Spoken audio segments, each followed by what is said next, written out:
the vast majority of people who come to Hong Kong want to either work or they want to establish a business, or in recent times become part of the startup movement. So I'm going to discuss initially these three particular visa types and what it takes to get approved under these categories. So firstly, if you are in Hong Kong and you want to take up employment, how does that situation present itself from an immigration perspective? Firstly, you need a job offer. And that job offer has to be extended to you from an independent third-party arm's-length employer. And in the context of that job offer, you have to demonstrate that you possess special skills, knowledge, or experience of value to and not readily available in Hong Kong. You also need to demonstrate that realistically no local person could be expected to uptake that work. You are expected to be a professional. And to be a professional, you need to be a university degree holder with at least 2 years post-graduation working experience in a managerial or supervisory capacity. Or you are a technical or vocationally qualified individual. In that case, you have 5 years post-qualification experience in a managerial or supervisory capacity. If, on the other hand, you only graduated from high school, you're expected to have at least 10 years post-secondary working experience in a managerial or supervisory capacity. Finally, in the context of that job offer, you need to demonstrate that the compensation that's being offered to you is broadly commensurate with market rates. And if all of that stacks up, and you can objectively say to the Immigration Department, we've looked at the marketplace and we have searched for a candidate for this role locally, but we certify that we cannot find such a candidate locally, and we've completed that recruitment exercise. If you include that in your application bundle, there's a very high chance that you'll get approved, so long as the employer is a suitable and credible sponsor of that application. That means the employer must be a well-established company. If it's not well established, and that means it's really less than 12 months old, the Immigration Department will look at that company and will separately ask the question, can this new business make a substantial contribution to the economy of Hong Kong? And if they're satisfied on the documentation and the evidence that's put before them that a substantial contribution to the economy of Hong Kong can be made by that sponsoring company, then that sponsoring company will be afforded suitable and credible sponsorship status, and then will be in a position to sponsor that visa as it gets approved. So that's the process that the Immigration Department are going through when it comes to an employment visa. Any questions on that? What's your kind of judgment or the attitude of employment? Do they actually make an effort to understand the situation? For example, if someone is less than a younger than 12 months old company, would immigration make an effort to really look into your case and really understand, okay, yeah, I don't know, this company does need this person, or what's your kind of... Yeah, no, the Immigration Department look closely at every application. And when you're in the immigration business like I am, and understanding that the Immigration Department are working from the same papers that we're working from, it becomes very obvious very quickly which are meritorious paper applications, which aren't. Now, you know, sometimes there's a need to argue, right? And that's kind of like where we come in, so to speak, right?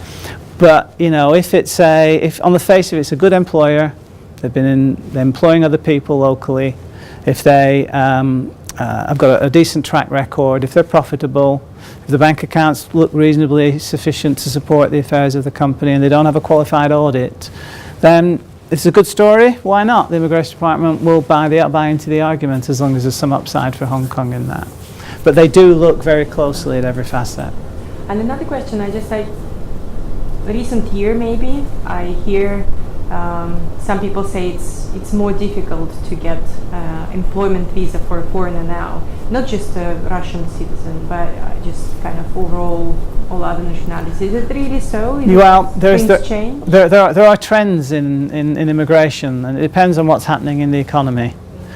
it's kind of ironic, really, because when you're in my business, because when the economy is poor, it means local people are unemployed, and so the foreigners have to work harder for their visa approvals. But on the other hand, if you're an investor, a business investor, an entrepreneur, and you're coming with a decent plan that's going to create, some jobs, the immigration department are going to go, wow, we want the jobs, as long as everything else is in place. So it's kind of, it goes like this. But in general terms, actually, if the situation merits an approval, in my experience, 99 times out of 100, the immigration department give it, and they recognise the inconvenience and the disruption if it isn't going to get approved on balance. Yeah, but it's not getting any more difficult per se, I would say, presently. But because the immigration department were on the receiving end of some criticism a month ago, where the audit commission looked at the performance of the immigration department between 2006 and 2015 and the implementation of their duties as regards policy towards professionals, talents, investors and entrepreneurs. And the long and the short of it is that there were 7 areas that they were criticised for, and they are now changing the way that they operate. That is meaning that the assessment as to anybody locally being able to do the work is now much more stringent, hence the certification that I mentioned. That's new. 1 month ago we weren't doing that, and now we do that. But again, if the application is merit-worthy, it will get approved. Yeah. Okay, great, good. Okay, so that's the job offer visa. Now the entrepreneur visa. Now, the entrepreneur visa is issued as a business investment visa under the general employment policy.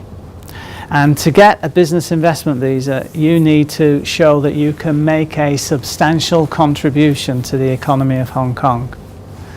And when you take that story to the immigration department, they're looking for 4 things, really. They're looking for a good story.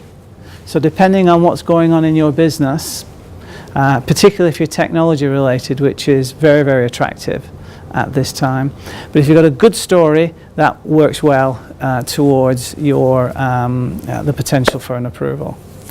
Then, if you are in possession of sufficient financing and non-funding resources to support the story of you having a sustainable business to the immigration department, and that you've got the money for funding that plan, and that the quality of your future revenues are sufficiently good enough for the immigration department to be satisfied that you've got a sustainable business, then that's one leg of the approvability stool that, as I've couched it, that will support the story and then ultimately the approval that you're looking for.